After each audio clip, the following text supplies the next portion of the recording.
Hey everyone, Irit here, and I'm really excited about this new series, which I so cleverly called the Stress Oxide series. I know, my imagination was just working in full um, strength there. So, I showed you in a haul video recently that I got these Distress Oxide inks, and when you have something new in your stash, you kind of have to familiarize with it, especially something, not a piece of paper, something like an ink or paint or something like that. So, a tool, I would say. And that can be a little bit daunting sometimes. You're not sure where to start. And so I decided to help myself get over that hurdle, and Ella was helping me, as you can see, and also hopefully to inspire you to use your Distress Oxide inks if you also have them. I decided to create a series dedicated to using these, probably mostly on scrapbook layouts, but you can just get inspiration on trying these in all kinds of other formats like cards and stuff. There are tons of YouTube videos. I think I watched Jennifer McGuire and then a couple of lovely card makers, just to get an idea of what these can do. And then I decided to start really, really simple. So I have these 9 colors. These are the ones that I got. And so I grabbed some 12 by 12 white cardstock, and Ella helped me, as you saw, to just apply these. And I just wiggled them around a little bit, and I wanted that messy look. And this already gave me quite a good idea of how the colors look. Now, let me tell you about the colors. I am totally in love with the picked raspberry. Is that the hot pink one? Oh my gosh, that color is perfection. Just the perfect kind of, like candy pink. It's just perfect. And also, cracked pistachio is super, super gorgeous.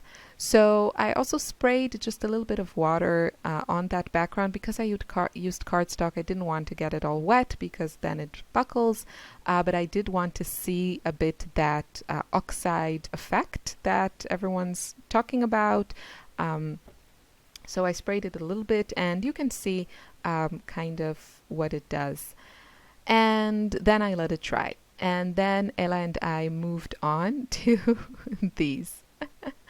So basically I did what I think I saw in one video, and I used the blending tool to add some of the ink to some, this is Ranger watercolor paper. I just thought it was a good size to work with, and it's watercolor paper, so you can really add a lot of water and it can handle it and everything. You can use whatever watercolor paper you have, but I definitely recommend using watercolor paper if you want to get it all wet.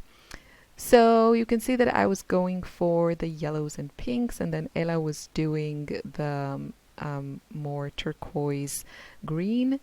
And I don't do a lot of blending with inks, so I'm not a huge expert on that, but these did blend easily, and I love their chalky finish. I really, really love their chalky finish. Now here I was trying to do what Jennifer McGuire was doing in her introduction to Oxide video, and I have to say that we tried then also layering also the pink colors on top of Ella's paper there, and I didn't get that great opacity building of color possibilities that you can build. Oh, Ella was showing you how to put the thing on. I didn't get that that the ink was so opaque that you could layer pink on top of green, and it would just look wouldn't get muddy. It didn't get muddy. I think the inks are, from what I can tell, they are permanent once they dry, but the colors were not completely opaque. So you see now when I add the pink on top of the blue or the green, it's not that pure pink color. So I don't know, in that sense, I didn't get the results that I was expecting, but as you can see, I just started playing with these, so it might be me, or maybe I added too much water, I don't know. But I didn't feel like I could keep layering colors from different areas of the color wheel and always get those pure opaque colors. So in that sense, I was a little bit disappointed. But yeah, I love the finish of these inks, and I love the fact that you don't get a residue on your fingers. I played a lot with them and I got very dirty, but once they were dry, I don't know if it's connected, if they have to be activated and then dried to be permanent, or if they are already permanent. I have no idea. But I thought their finish was beautiful and I really love it. Either with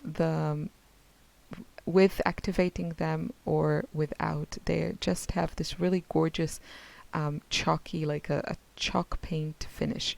So I'm just showing you the paper that I used for my background. I cut down that white cardstock a bit, and then I had this old paper and I've been saving it. I don't really like it, but I like those turquoise flowers, so I finally cut those out and I will be using some.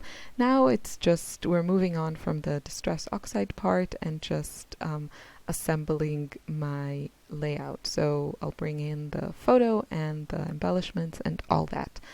And I'm using this cute photo collage that I think is probably a year old or even more, but I couldn't, I just haven't used it on a layout yet.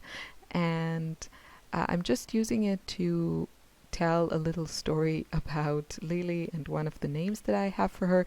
Even though it's not a current photo, I had it in my stash and I didn't think it really mattered. I will add, I think, the current date. So that's, maybe I should also add that the photo is older. Because she was much younger and still didn't fit the description that I'm going to give her.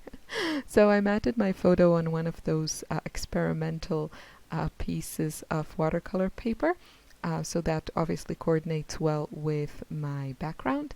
And I'm going to add the flowers and then I'm going to move them around quite a bit until they find their final location.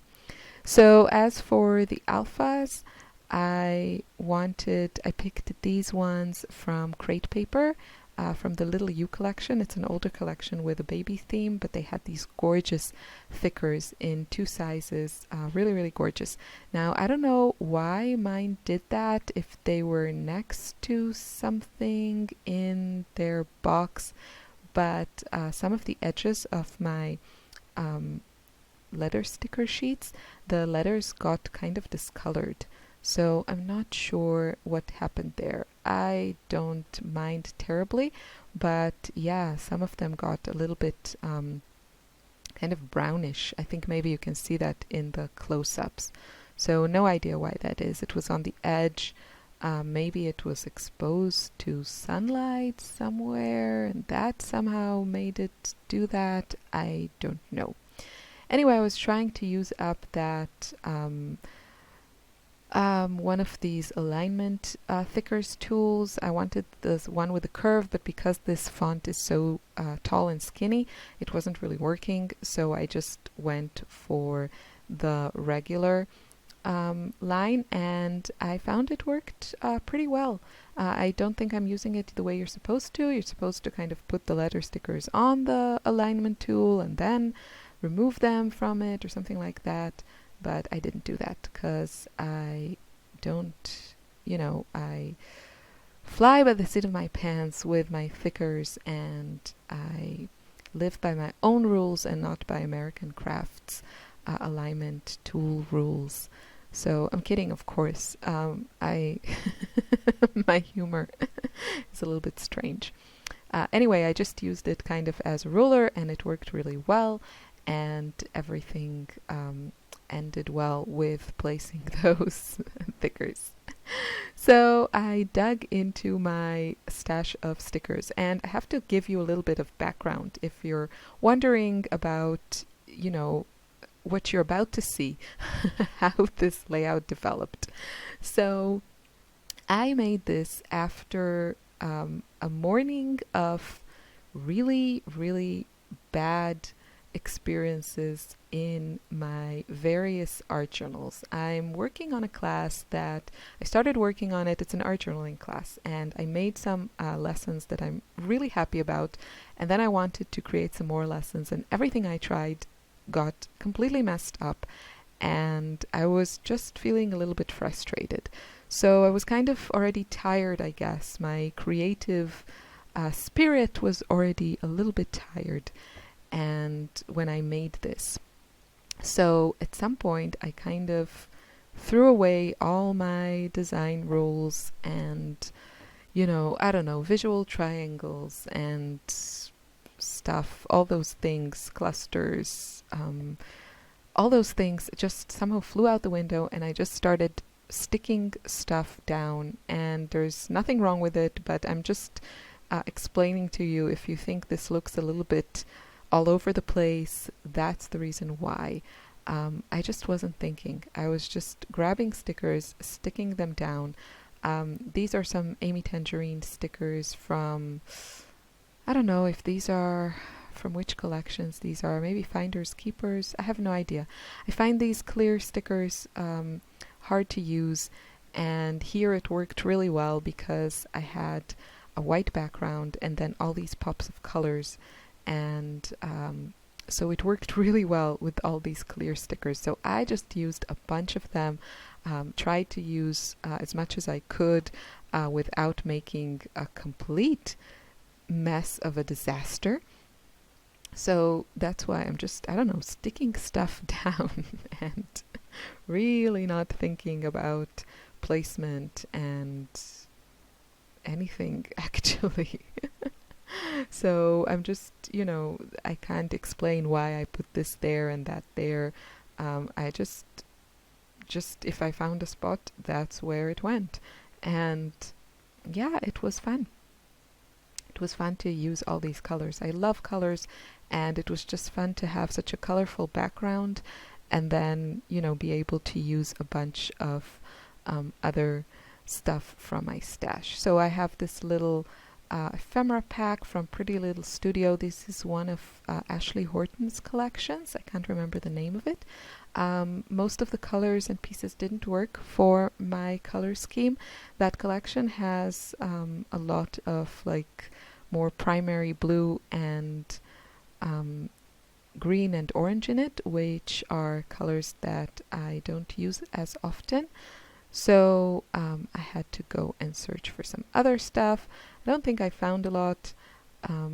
Mostly now I wanted to put something in that area of the abandoned coral ink square that you can see is kind of empty, but I couldn't find anything to match that color, so I just stuck a bunch of other stuff down. I found this little journaling sticker and added some journaling.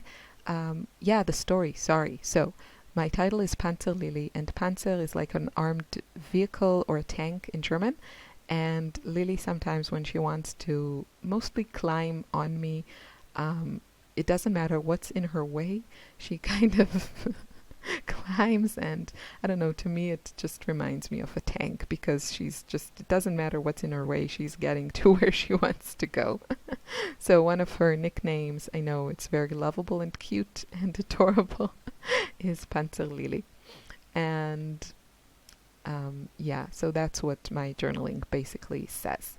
Dug I dug into my stash of more dimensional stickers and grabbed a few more, and this is my finished layout. I hope you enjoyed it. I hope you feel inspired to use your inks. You don't have to use distress inks. You can make something similar with just a bunch of your ink pads, whichever ones you have.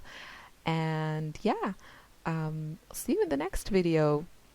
Have a great day. Bye.